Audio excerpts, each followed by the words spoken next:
this is a refresher course. So, kung ano din yung hambal ko dito, hindi ko makisa. Kung isang madaling sakit ng bote mo, wala akong bilang obligasyon mo. But I just like to share with you, this is the expectation of our leaders in Manila, so that all of us are tuned on one, are all aligned in our service. So it started with the four imperatives. Magkakaroon ng four imperatives.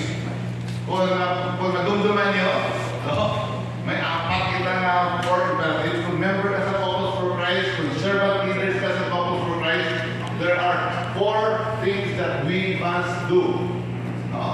Ang ginatanawagan sa ato being servant leader. First is evangelization, which is maximization of our evangelization efforts, not just in CFC, but all ministries in the program. Okay? Hindi natin mag-distan sa ating pagalingan, mag-servisyo na ito, at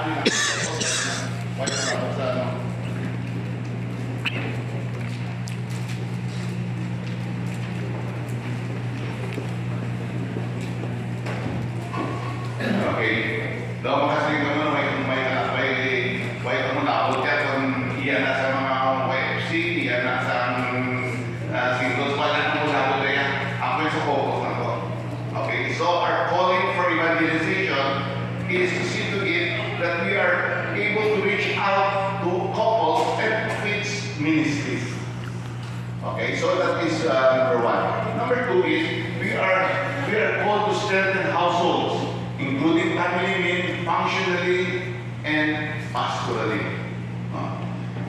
Siguro, hindi tayo makita dito ni Albert karon, what do you mean by pastorally and functionally? Kung functionally, makakagilati ako mga household nyo, kamo mga member natin ninyo, amunin mo nyo. Okay? Pero lagi ito ang may pastoral